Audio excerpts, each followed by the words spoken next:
everybody, and welcome to the video. I don't have a face cam today. The iOS 14 public beta has just been released. So, I'm Braden, and Mason is not here today, but he will be back very soon. So subscribe to see him. But if you want to install the public beta for iOS 14, the first thing you need to do is go to Settings, Your Name, and then iCloud, and then scroll down to iCloud Backup and click Backup Now to back up your phone to iCloud just in case. But you will need a computer if you want to go back to iOS 13. So the second thing to do is to go to beta.apple.com. Once you're at beta.apple.com, the link will be in the description. Make sure to press Get Started, and then you'll need to sign in with your Apple ID. And then, if you're installing the iOS beta, so the first thing you need to do after you get to the website is press the arrow and then click Enroll Your Devices. So make sure you do the backup thing, that's very important. And then you'll need to install the profile. You just press download on any device on iPadOS, macOS, tvOS, or watchOS. But keep in mind, on tvOS, I'm pretty sure you cannot go back. Except for there is one way, and I'll get to that in just a minute, to go back on tvOS or watchOS. So if you want to go back to watchOS 6, then this way will work. Same for tvOS. The watchOS beta is not available just yet, but it is coming very soon. Okay, so after you've downloaded the profile, go back to Settings, and then you'll have to press Install, put in your password,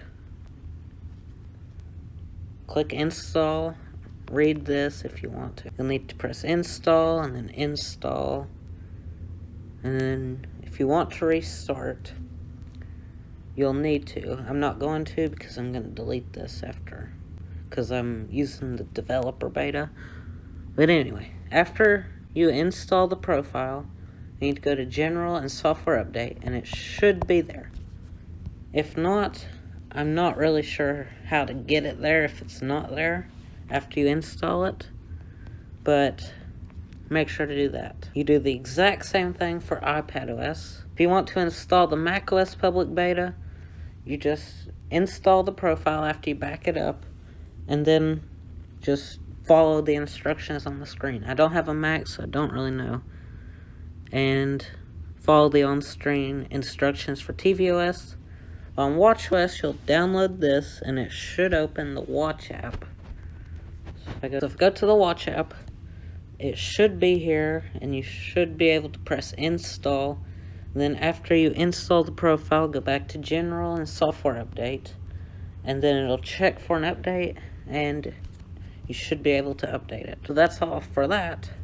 And next is how to downgrade. Okay, so if you want to downgrade back to iOS 13, if you're on Windows, type in iTunes, open iTunes. If you're on a Mac, open Finder. Then once it's open, you'll need to, first you need to plug in your iPhone to the computer. Okay, so once you have connected it,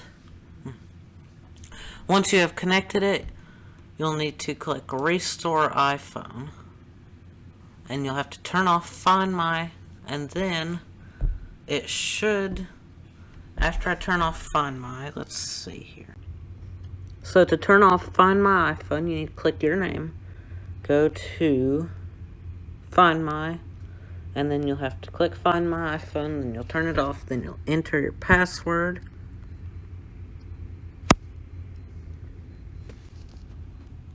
And then it should turn off, and then now you can go back to your computer. And once you're back to your computer, you should be able to click Restore iPhone.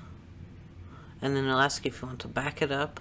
And then you should, and then it should wipe it, and then it'll ask you if you want to restore from an iTunes backup. That's should how it goes. If it's not, then you can watch the video that's linked in the description. So anyway, that's how to downgrade. Well, that's going to be the end of this video. Make sure to subscribe for the upcoming video about all the features of iOS 14, the upcoming video of watchOS 7, and iPadOS 14. So stay tuned for that and click a video on the next screen. I'll see you in the next video.